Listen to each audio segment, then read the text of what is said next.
കോൺഗ്രസ് പറഞ്ഞ ഒരു കാര്യം തെരഞ്ഞെടുപ്പ് തീയതി പ്രഖ്യാപിച്ചതിന് ശേഷം മതി, അതിനു മുന്നേ ആലോചിക്കേണ്ടതില്ല എന്ന് പറയുന്നത്, അതിനു മുന്നേ പ്രചാരണം തുടങ്ങാൻ ഫണ്ടില്ല എന്ന് തന്നെയാണ്. ഇലക്ട്രൽ ബോണ്ട് വാങ്ങുമ്പോൾ BJP 6500 കോടി രൂപയാണ് ഇലക്ട്രൽ ബോണ്ട് വാങ്ങിയത്.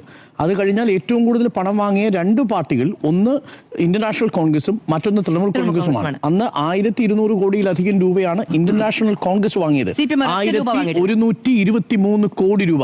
CPM ഇലക്ട്രൽ ബോണ്ട് വഴി ഒരു നയാ പൈസ വാങ്ങിയിട്ടില്ല. അപ്പോൾ പൈസ കയ്യിലില്ല എന്ന് പറഞ്ഞ് CPMന്റെ കയ്യിൽ പൈസ ഉണ്ടെന്നാണ് പറയുന്നതെങ്കിൽ ഇലക്ട്രൽ ബോണ്ട് വഴി പൈസ വാങ്ങിയ പാർട്ടി കോൺഗ്രസ് ആണ്, CPM അല്ല. 2023-24 കണക്കൂടി പുറത്തു വന്നിട്ടുണ്ട്. അത് ഇന്ത്യൻ നാഷണൽ കോൺഗ്രസിന് 1225 കോടി രൂപയാണ് 2023-24 സാമ്പത്തിക വർഷം കിട്ടിയ വരുമാനം. CPMന് കിട്ടിയതാവട്ടെ കഷ്ടിച്ച് 167 കോടി രൂപ മാത്രമാണ്. അപ്പൊ പൈസ കയ്യിലില്ല എന്നുള്ളതൊന്നും CPM പറഞ്ഞിട്ട് കാര്യമില്ല. ഇലക്ഷൻ നേരിടേണ്ടത് ഇന്ത്യ മുഴുവനായിരിക്കാം. പക്ഷേ നോക്കൂ, പൈസ കയ്യിലില്ലാത്തതുകൊണ്ടല്ല ഇന്നിപ്പോ തെരഞ്ഞെടുപ്പ് പ്രകടനം നടക്കാത്തത്. അത് പാർട്ടിക്കുള്ളിൽ ആശയപരമായി എന്താണ് ഒരു റോഡ് ഷോ നടത്താൻ വേണ്ടി റോഡ് ഷോ ഒക്കെ CPM പ്ലാൻ ചെയ്തതാണ്, CPM മാത്രമേ നടത്തിയിട്ടുള്ളൂ. രണ്ടാമത്തെ ഒരു കാര്യം, നേരത്തെ മാധു പറഞ്ഞതിന്റെ കൂടെ ഒരു കണ്ടിന്യൂഷൻ കൂടി ഉണ്ട്.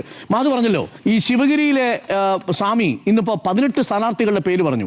CPMലെ ഏതെങ്കിലും ഒരു സ്ഥാനാർത്ഥിയെ സജസ്റ്റ് ചെയ്യാൻ കേരളത്തിലെ ഏതെങ്കിലും ഒരു സഭയുടെയോ സമുദായത്തിലെയോ നേതാവിന് ധൈര്യം വരൂ?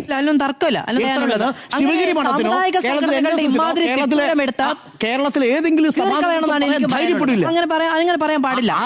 ശിവഗിരിയിൽ നിന്ന് വന്ന മറ്റൊരു അഭിപ്രായം, അങ്ങനെ രാഷ്ട്രീയത്തിൽ ഇടപെടേണ്ട പ്രസ്ഥാനമല്ല ഇതെന്നുള്ളതാണ്. അത് അഭിമാനകരമായ ഒരു, നമുക്ക് ഇപ്പോഴും പറയാറായിട്ടില്ല, അത് അംഗീകരിച്ചതായിട്ട് ഇതുവരെ കോൺഗ്രസിൽ ഒരാളുടെയും പ്രതികരണം വന്നിട്ടില്ല. നമുക്ക് എനിക്ക് KPCC അധ്യക്ഷനാകണമെന്ന് പോയി പറഞ്ഞത് കൊടിക്കുന്നിൽ സുരേഷാണ്. എനിക്ക് മത്സരിക്കണമെന്ന് പറയുന്ന അടൂർ പ്രകാശ് ആണെങ്കിൽ മോശമാണ്. കേരളത്തിൽ TP രാമകൃഷ്ണൻ LDF കൺവീനർ ഏതെങ്കിലും ഒരു സമുദായത്തിനടുത്ത് പോയിട്ട് എന്നെ മത്സരിപ്പിക്കണമെന്ന് പറയേണ്ട ആവശ്യം കേരളത്തിലെ CPMന് ഇല്ല. അതാണ് കോൺഗ്രസിന്റെ ദുരവസ്ഥ. കോൺഗ്രസ് ഒരു ആൾക്കൂട്ടമായി മാറുന്നു. അവിടെ ഹൈക്കമാൻഡും ഇല്ല, സെമി കേഡറും ഇല്ല, ഒന്നുമില്ല. തീരുമാനിക്കുന്നത് ഇവിടുത്തെ സഭയും സമുദായവുമാണ് എന്ന അവസ്ഥയിലേക്ക് മാറരുത് എന്നതാണ് പറഞ്ഞത്. കോൺഗ്രസ് ഒരു ലെഗസി ഉണ്ട്. അതാണ് മാധു പറയാൻ ശ്രമിച്ചത്. ഞാൻ മാധുവിന്റെ ആ പോയിന്റിനോട് ഞാൻ യോജിക്കുന്നു.